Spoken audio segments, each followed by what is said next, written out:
Good evening and welcome to the Week in Review. I'm Paris Schutz. We'll be joined by our Week in Review guests in just a moment, but first, some of today's top stories. Governor J.B. Pritzker is opening up vaccinations to more essential workers earlier than previously announced.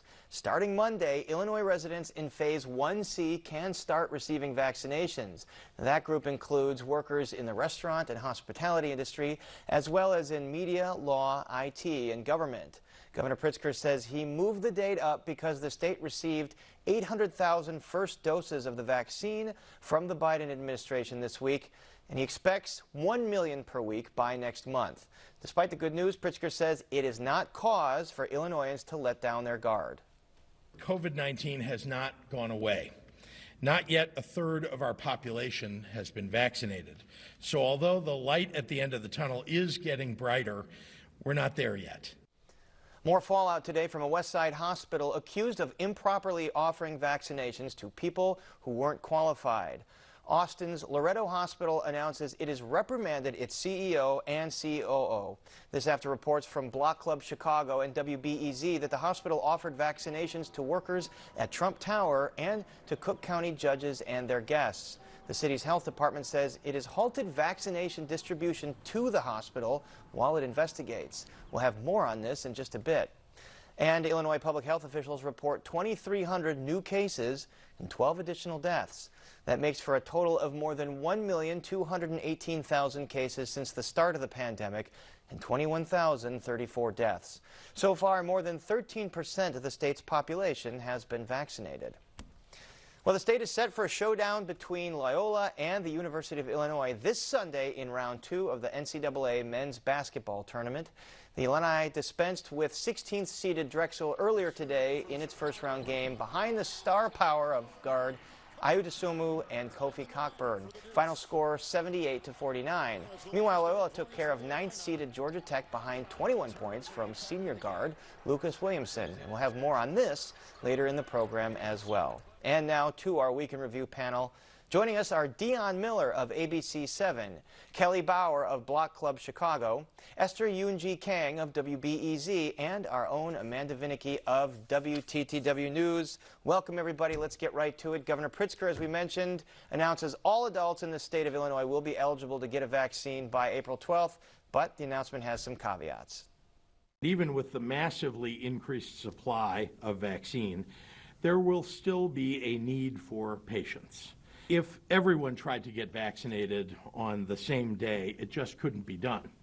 Nevertheless, by mid-April, we will be at a point where dividing up the population into phases won't make sense with the ever-increasing supplies that we expect to see. So, Amanda Vinicky, by Monday, the majority of Illinois adults will be eligible to go get vaccinated.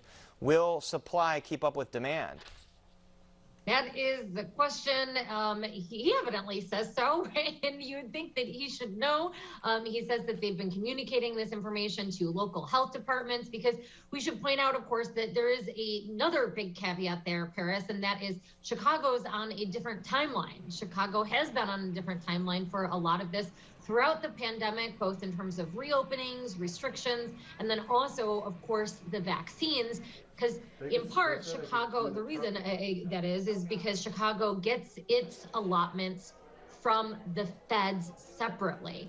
And so there have been, throughout all of this, some local health departments that likewise have been more on Chicago's sort of slower pace than Pritzker has been pushing for the rest of the state. He seems to say that this isn't going to be any sort of problem. That said, again, Chicago is moving into 1C, something the state doesn't have. So yes, it's fine. If you're confused, makes sense. All this information is, of course, on the WTTW website, public health websites. You can find out when you're qualified, when you're eligible. But Chicago is at least in 1C. That will be a majority of city residents eligible as well. And Cook County suburbs are on a different schedule than the state as well. We should mention Kelly BAUER. Pritzker announces a bridge to Phase 5. What will this bridge look like? Yes, so Governor Pritzker said that as vaccinations ramp up and as cases sort of plateau after the fall surge, he does want to be able to lift some restrictions and prepare us for a more full reopening during Phase 5.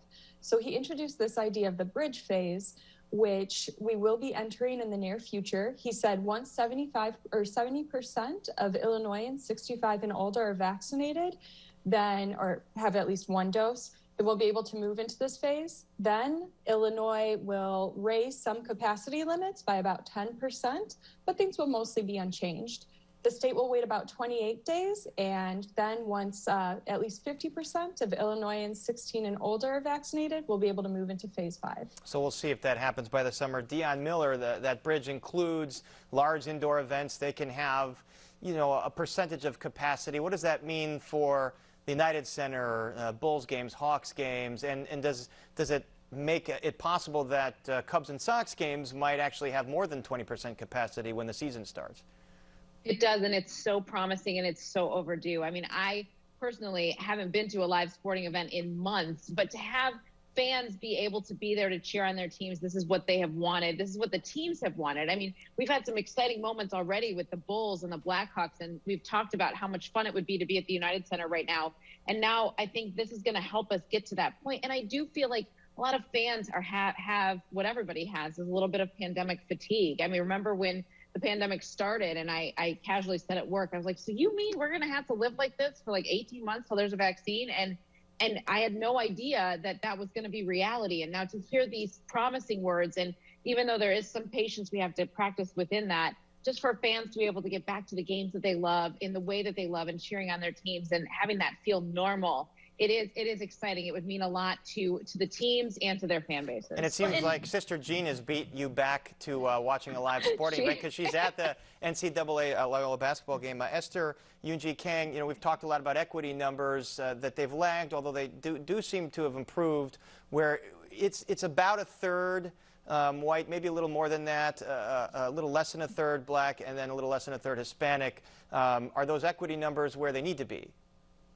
Well, of course not, Paris. And, you know, I was looking more closely at Chicago's numbers, where it's 1 in 8 Latinos, I believe, 1 in 9 African Americans, 1 in 12 Native Americans.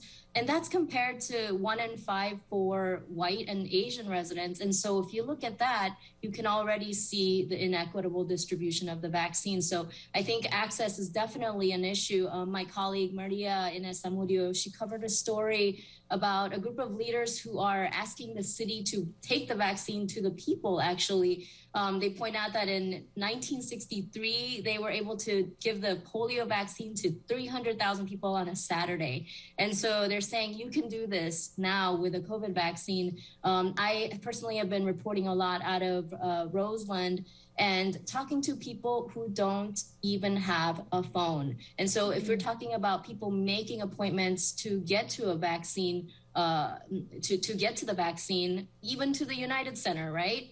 You need a phone at the very least. You know, they ask you when you get there, give us your QR code. What's a QR code if you don't have a computer at home, a smartphone or an iPad, right? A lot of barriers. It's something that the city needs to be thinking about, A lot of barriers. We have to move on to this bombshell story that Block Club first reported this week. Loretto Hospital in Austin.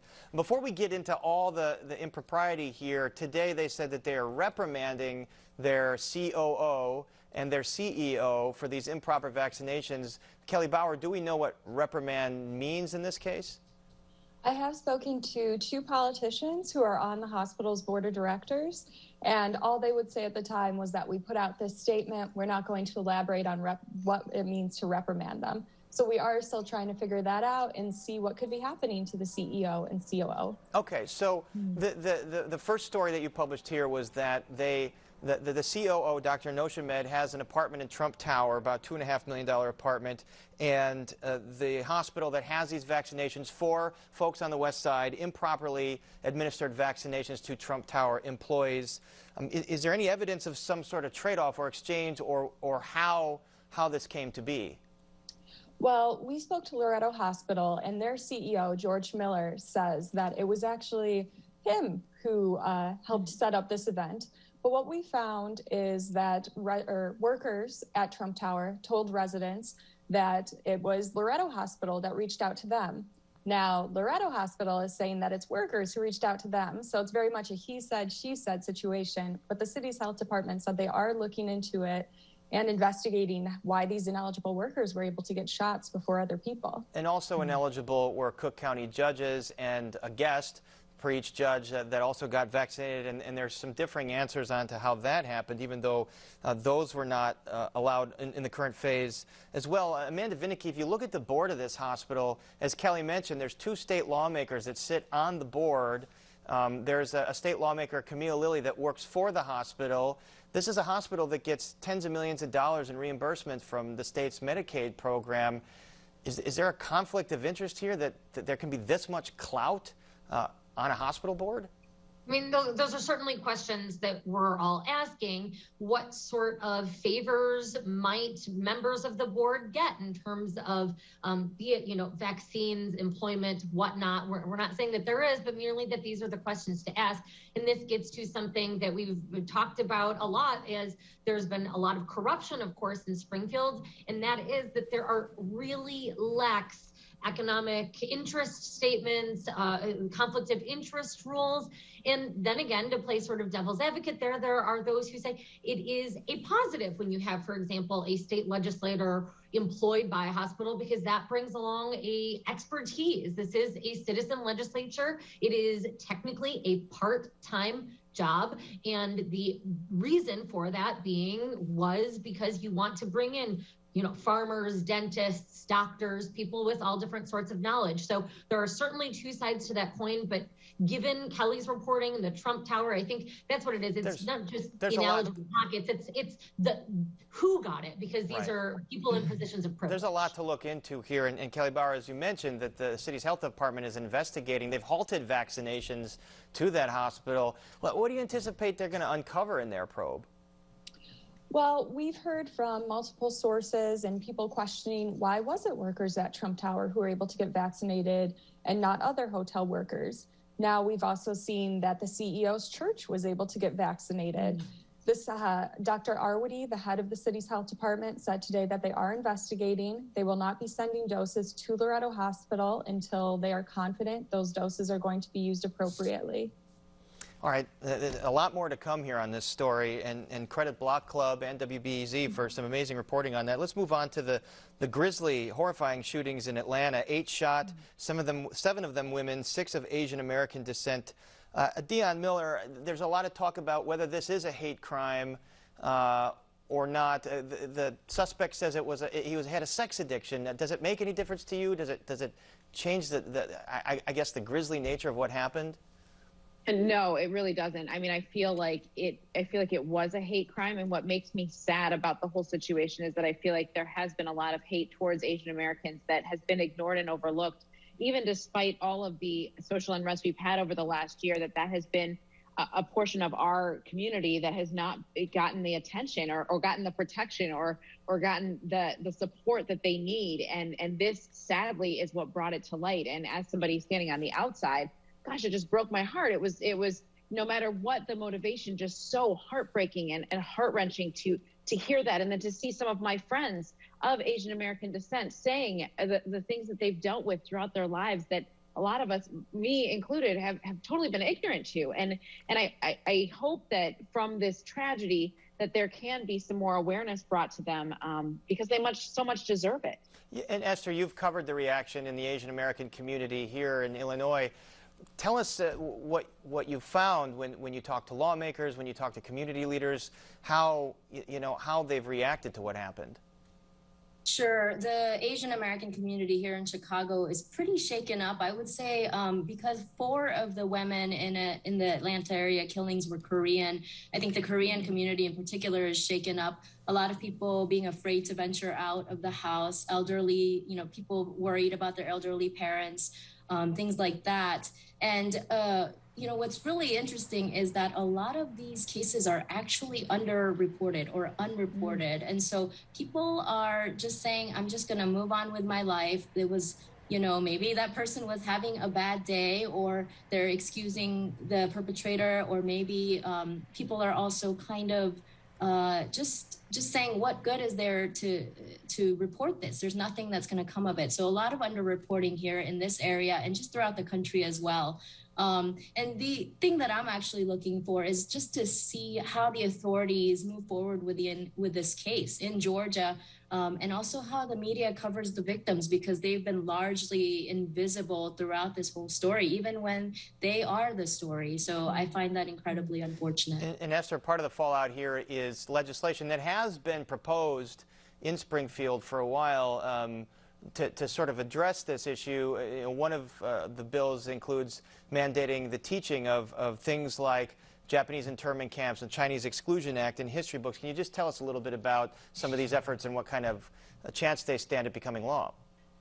Sure, there's a good chance. I mean, I think the idea behind it is that if you know more, you do better. I'm not sure if that's, always pans out, but I think it's a good start for that legislation to move through. The one thing I do want to talk about is a lot of authorities, a lot of leaders are trying to respond to this with more patrols, more policing. And what I am hearing from some community organizations is that that is not necessarily, that's a Band-Aid to a gaping wound. And so they're saying there are more structural problems that the government needs to address before just adding more patrols. And of course, the president and vice president addressed it today in a press conference earlier this afternoon. Let's move on to some other action in Springfield. Illinois House Democrats yesterday voted to censure GOP State Representative Chris Miller for attending a rally ahead of the January 6th insurrection attempt at the U.S. Capitol. Here's the sponsor of the measure and then Miller's response. That day, Representative Miller stood with the insurrectionists. That's indisputable. But if Representative Miller regretted his words, was remorseful for his actions, he hasn't shown it. I had no part in the violent events at the Capitol that day, and I condemn any and all violence. I can assure you that my dedication to the safety and security of our state and our country's citizens is second to none. Amanda Vinicky, a censure vote, is this largely symbolic or does it carry with it any kind of substantial punishment? I mean, I think that for people who are very angry at Representative Miller, there is a feeling that they're doing at least something, that they're not, kicking him out of the legislature. So there isn't really any practical value of this. But I think for some folks, you feel like you have to, if something is going wrong, you want to do something about it. And this is that action. And then, of course, there is political consequence. I don't think, I'm not saying that Representative Miller is going to lose his seat over it by any means, but it certainly does put some of the Republicans who are now on record, or even, and you'll notice that there were some Democrats who abstained from this vote because, of course, anything can and will be used against a legislator in a future campaign. And, of course, Miller is married to his wife. Mary Miller is a congresswoman from downstate who had quoted Hitler basically the day before, on January 5th, the day before the Capitol riot. Let's talk about another heater story here. Most spots along the lakefront, Kelly BAUER, parking spots are metered spots, but there's an uproar now over the possibility of putting meters at Montrose Harbor. Why such an outcry over that? So there's long been free parking at that harbor, and it is an incredibly popular beach. And I think people are just very concerned that this could be something that limits access to a beautiful part of the lakefront for many people who aren't able to easily take public transportation or who can't necessarily, spend the money at a meter to stay there all day. And I think people are worried about it limiting access to the lakefront for people. Is there any truth to the notion that there's politics at play here? Because I think Mark Brown reported in his column that it looked like they were going up in the 46th Ward part of the harbor, that's Kappelman, but not in the 48th Ward part of the harbor, and that's represented by Harry Osterman. Is any kind of political shenanigans going on? Well, I think that we're seeing meters go up in various spots all over the city. The ones at Montrose Harbor got a lot of attention, but there are a lot going up as the city tries to make up for some revenue after this terrible pandemic year on the budget. And also, I mean, because of the parking meter deal, going back to the Daley administration, the city, if they take away parking spots, they're on the hook to pay that to the parking meter company, so they have to find other spots to put meters in to make back some of that revenue. I mean, if people have been staying home, haven't been going out, haven't been paying the meters, and so the city's on the hook period for that money, regardless of whether they're closed because of festivals or just people not going anywhere. Oof, the parking meter deal always just rears its head every few weeks. You know, ugly head. Just the ugly head. It's a story that never goes away. All right, let's move on to sports. Loyola and Illinois men's basketball are set for a home state showdown after winning first-round games in the NCAA March Madness. The Bears go probably earlier than fans of both teams want. So who has the edge here in this matchup? Oh, I think it's Illinois, and it is disappointing because you wanted another magical Cinderella March for a Loyola team that truly is better than the one that went to the Final Four back in 2018. And it's sad that this is happening before the Sweet 16 or even further down the line. And you know that the tournament committee did this on purpose. Like, this is the matchup that they wanted. And Illinois has become this trendy win-it-all pick. I mean, I believe they can win it all just with the talent that they have and the depth that they have and the way that they're playing. ILL. I'm really excited I picked them to win it. I was excited for that, but I'm anxious to see this matchup because Loyola is a defensive first team. And if they can set the pace and control the tempo, which I'm not sure they can do, I think it can be a really, really close game. It's going to be a lot of fun. I mean, Sister Jean is there, so it gives the Ramblers automatically a chance. And apparently Sister Jean is picking Gonzaga to win it all. I heard the ILL chant. Amanda, I think you have to finish that one. Yeah, I. Amanda, a proud Illini graduate. Sorry, Loyola. All right, Dion, any reasons to get excited about Andy Dalton as the next quarterback for your Chicago Bears? Well, I mean, maybe it's not Mitch Trubisky. I mean, is that what we're going with right now? Not that they statistically are that different. In fact, I think Mitch ended up having a better season last year than Andy Dalton did. Here's how I've described it to so many people. Andy Dalton is not the next. He's a Band-Aid, but he's sadly a generic Band-Aid, right? Like the kind they're both redheads, like Mike Glennon and Andy Dalton. Like, it's just weird. And what's odd to me, I think a lot of Bears fans are scratching their heads about this too, is you go through the list. You go through Mike Glennon, Mitch Trubisky, Nick Foles, Andy Dalton. How does Ryan Pace still have his job? And he does. And the franchise has backed him to the moon. And we think, based on some things that came out today, that there might have been an extension signed in there, but they didn't want to tell us that back in January. And so there's a lot of things going on behind closed doors at Hallis Hall that don't look like they're very healthy. And I feel like that is what we're seeing now with the way that they're approaching free agency, signing Andy Dalton. Like, it just feels like they're stuck in NFL mediocrity and they're driving the bus to 8-8 yet again, or even worse. And you even hear players kind of speaking out on social media, like just, smacking their heads saying, what is going on here? I mean, there's thought that maybe they still are in the market for Russell Wilson via trade and Andy Dalton sweetens the pot and they just need to get the head coach, Pete Carroll in Seattle, to sign on and Russell Wilson will come our way. Paris, think about that. Russell Wilson has been to the playoffs like 8 times in his career, right? Andy Dalton doesn't sweeten anybody's pot when the other end is Russell Wilson. Like, I still am trying to figure out what are the Bears doing. I mean, all week I'm like, okay, so Andy Dalton, not Russell Wilson. We must have misunderstood something. Wow, to be determined. Then there's some thought that they might land the wide receiver from the Lions, Kenny Golladay. Kyle Fuller, the cornerback, was released. Akeem Hicks apparently might be traded. What's going to happen out of all these moves? I don't know, and I'm afraid they don't know either, and I think that's the problem. But you don't bring in a quarterback. This was not an insert quarterback, win the Super Bowl kind of team from go, right? And now as they continue to try to rebuild this offense, the defense ages every year, gets older, and now they're trying to clean house with some guys. I mean, I adore Akeem Hicks, but he's been injured a lot the last couple of seasons. So what, if anything, they'll be able to get back for him is a head scratcher. And Kyle Fuller, that was a money move, and it's sad because he had his best seasons when they had a better pass rush, and so you can see why Bears fans are frustrated, and they have every right to be at this point. I'm with you on that. A few seconds left. Kelly BAUER, the Wrigley Field is going to have concerts this summer starting in July. Are those concerts going to be full capacity? I'm not certain if they'll be full capacity yet, but I know that a lot of people are excited. The city is looking at it if it can bring back these major festivals, major events, and I know a couple of people who are really looking forward to being able to see Lady Gaga at Wrigley Field this summer. You know people, huh? Are their names Kelly and Bauer? Not quite, but there's and Amanda Vinicky. All right. Well, we're out of time. Thank you all so much. Kelly Bauer, Esther Yoon-Ji Kang, Amanda Vinicky, and Dion Miller. And that is our show for this Friday night. Don't forget you can get Chicago Tonight and the Week in Review streamed on Facebook, YouTube, and our website, WTTW.com/news. And be sure to join us tomorrow night at 6 for Chicago Tonight Latino Voices, and then 6 p.m. Sunday for Chicago Tonight Black Voices. And then Chicago Tonight is back at 7 o'clock all next week. And now for the Week in Review, I'm Paris Schutz. Thank you for watching. Stay healthy and safe, and good night.